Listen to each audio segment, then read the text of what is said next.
बिस्मिल्लाह वल्हम्दुलिल्लाह वस्सलातु वस्सलामु अला रसूलिल्लाह अम्मा बाद। मेरे अजीज़ों, जर्ह व तदील के उसूल व ज़वाबित हम पढ़ रहे हैं अल्हम्दुलिल्लाह। आज का हमारा सबक है 88 सफ़ा से आखिर तक। कुल सफ़ात 134 इस किताब के।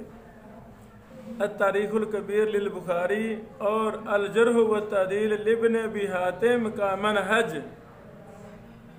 पहले हालात पढ़ लिए हमने, अब इन किताबों का मनहज क्या है। पहले अत-तारीख़ुल कबीर का मनहज, अत-तारीख़ुल कबीर कैसे लिखी इस पर बहस, फिर मनहज। ये मनहज अल्हम्दुलिल्लाह मुहद्दिसीन के किताबों पढ़कर फिर ख़ुद इसका दरासा करके जो हमें समझ लगा वो हमने सारा तफसील के साथ लिखा है। रुवाती हदीस की इसमें कुल कितनी तादाद है? 13,308। 13,308। अच्छा, आगे है अल जर्ह व तदील लिब्न अबी हातिम का मनहज। उसका क्या मनहज है, उस पर फिर तफसीली बात की है। वाज़ेह। ये किताबें हमारे पास हैं मेरे बेटो, ये अपने असल देखनी हैं, असल किताबें देखनी हैं। फिर आगे है इमाम दार कुतनी की कुतुब का मनहज।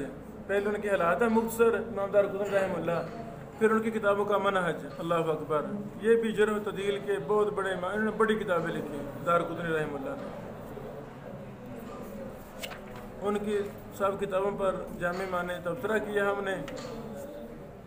अच्छा, फिर इमाम दार कुतनी की कुतुब जर्ह व तदील का मनहज। सवालात इनके शागिर्दों ने बड़े लिखिए, वो उन्होंने फिर मुरतब किए, वो एक एक चीज़ पर मैंने अलग अलग बात की है।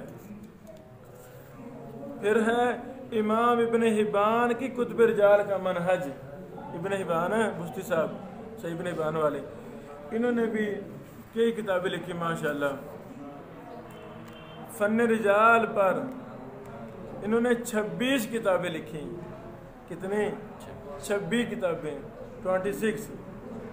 अक्सर ज़ाया हो गई, फितने फसाद की नज़र हो गई। हाँ, 3 किताबें जो यानी 2 किताबें अस्सिकातुल मजरूहीन वो हमारे यहाँ मौजूद हैं।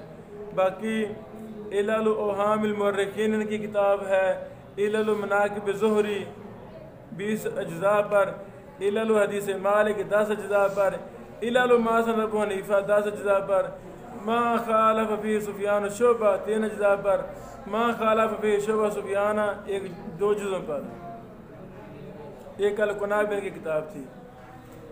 ये चंद के नाम बोले हैं, यानी इन्होंने 26 किताबें लिखी थी, लेकिन अक्सर ज़ाया हो गई हैं। अल्लाह करे वो मिल जाएँ। फिर बेटो अस्सिकात इब्न हिब्बान का क्या मनहज है? अस्सिकात इब्न हिब्बान, इस पर तफसीली बात की थी। फिर क्या इमाम इब्न हिब्बान जरा में मुतशद्दिद और तस्दीक में मुतसाहिल है? इस पर बड़ी तफसील के साथ मैंने बात हमारे यहाँ जो गलत बातें उनका रद्द किया है। फिर तारीख़ बगदाद का मनहज, ये भी हमारे पास है। इसी तरह इमाम अबू बिशर अद्दुलाबी, उनके हालात और उनकी किताबों का मनहज, अल-कुना वल अस्माल दुलाबी। फिर सियर उलाम नुबला का मनहज, ज़ाहबी साहब रहमतुल्लाह किताब। इसी तरह हाफिज़ इब्न हजर की कुतुब रिजाल का मनहज, मुख्तसर हालात। अच्छा बेटो, हाफिज़ इब्न हजर ने 37 किताबें लिखी थी जर्ह तदील पर। कितनी? 37। 3 और 7 37। अल्लाह अकबर। ये आपने नाम पढ़ें, बार बार याद करें, ये सारे नाम लिखे हुए हैं। फिर आखिर में इब्न हजर रहमतुल्लाह की कुतुब तारीख़ वो जिक्र की, कुतुब तखरीज वो जिक्र की है बतौर फ़ायदा। फिर लिसानुल मीज़ान का मनहज, तहज़ीब व तहज़ीब का मनहज, ताजीलुल मनफ़ा इब्न हजर रहमतुल्लाह किताब उसका मनहज, और सबसे आखिर में तक़रीबुत तहज़ीब का मनहज। लो जी, कुतुब सित्ता के रिजाल पर कुतुब। फिर इमाम इजली रहमतुल्लाह पर बहस, अरबा की कुतुब रिजाल, आम कुतुब रिजाल, ضعیف روات پر کتب، ضعیف روات سکہ روات پر کتب، امام ابن عدی کا منہج، الضعفاء والمتروک للدولابی کا منہج، طبقات رجال پر کتب، طبقات رجال پر لکھی کی کتب، دیگر فنون کے ماہرین کے طبقات پر کتب، یعنی حروف تہجی کے اعتبار سے کتب جرح و تعدیل، جامع الصلاۃ الحدیثیہ ہے نا اس کا منہج، آخر میں علماء احناف جرح و تعدیل۔ لو جی الحمدللہ یہ ہماری کتاب مکمل ہوئی۔ یہ چیزیں آپ نے پڑھنی ہے، بار بار ان کو یاد کریں، دہرائیں، ہر بات اصل کتاب سے دیکھیں، جن کتابوں کا تعارف کروایا ہے منہج کتابیں ہیں وہ ساری دیکھیں۔ بارک اللہ۔